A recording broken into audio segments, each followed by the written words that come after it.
Hello and welcome to some more Star Citizen with some 3.11 PTU patch notes with the O patch now out. Firstly, during the PTU phase and what Cloud Imperium are working towards for a 3.11 live build is that these issues that the patch has, the performance and stability can sort of all be in a good place for Saturday the 10th of October, which is assumedly when they're going to release 3.11.0 to live. So this is a lighter patch. And that's fine if the game is in a good playable state, at least in my opinion. And it looks like Cloud Imperium are certainly making good progress with the open PTU tests at the moment. So yes, the patch is in open PTU. Anyone with a game package can actually jump into that PTU now. Will we have a persistence reset when 3.11 goes live? I don't think so, but Cloud Imperium have not confirmed either way. But then again, typically they don't confirm that. CIG are tricksy CIG. But let's take a look at the changes in this latest PTU release. They've increased the security response to heat in green zones, so more security forces are going to be turning up and more difficult ships when you are around space stations basically and you're causing trouble. They've retuned the 100 series ship thrusters and did a balance pass to increase wing durability.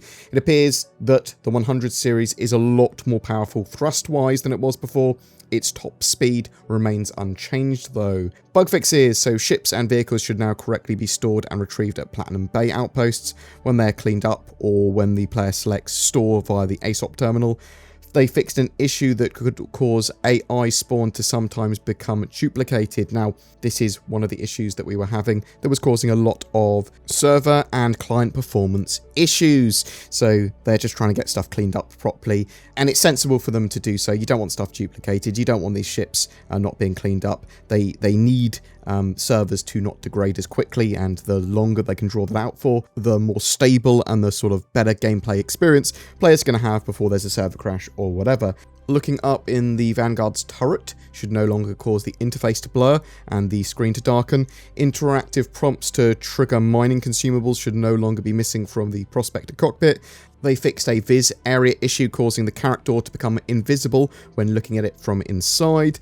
There should no longer be a viz area issue present on the cargo door at the back of the Freelancer Max, allowing players to see through that door. When returning to the pilot seat of a powered ship, it will no longer announce that a specific countermeasure is selected, as players don't actually need to swap countermeasures anymore. They are different key bindings. You've got H and J. That's different pew-pews, anti-pew-pews actually. They fixed an issue causing the 100 series paint to still be seen where the ship has been damaged.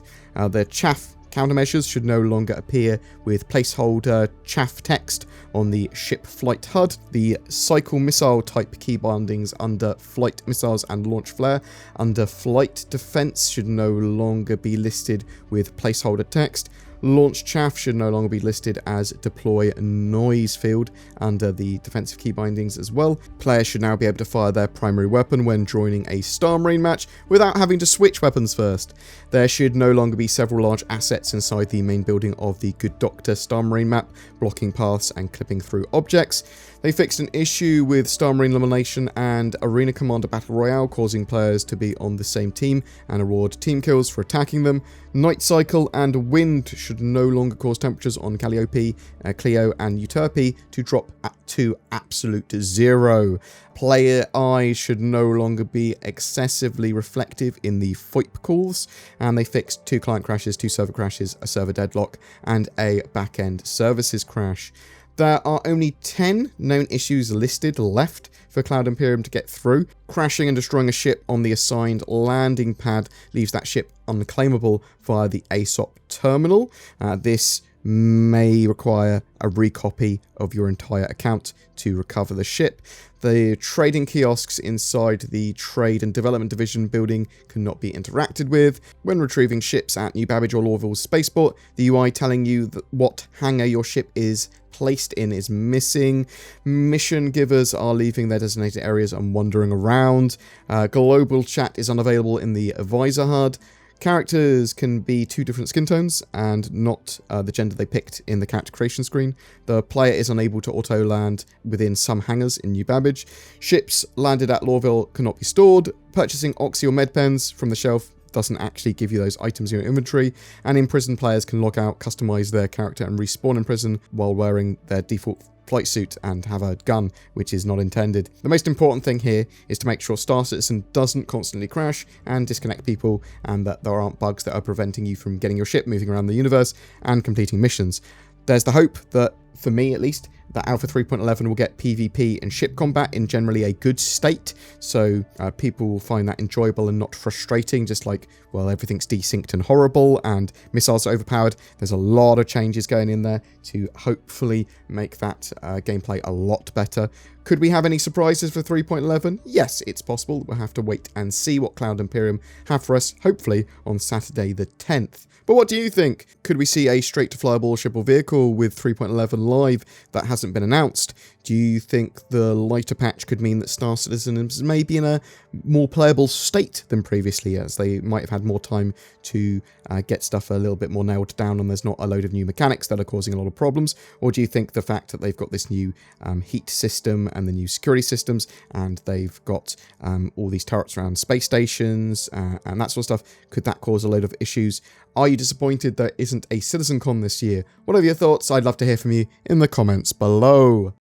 Every month we have a Star Citizen ship giveaway. For October 2020, it is for a Mercury Star Runner. This highly anticipated multi-role ship is going to be great for small to medium-sized crews that want to do a bit of everything, whether that be cargo running, data running, missions, combat, smuggling, all that sort of jazz. And it's going to be in-game and flyable very soon. All you've got to do to be in for a chance of winning one is comment on any of my videos made during October, including this one. More details down below.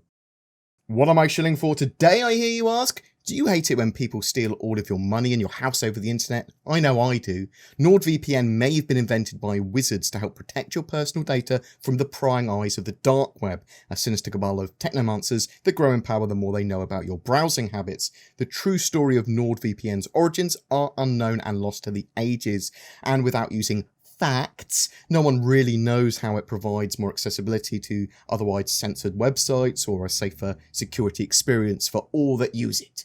All I know is that it does, and that when you sign up to it, the power level of my bank account grows, and I use it, and maybe you should too.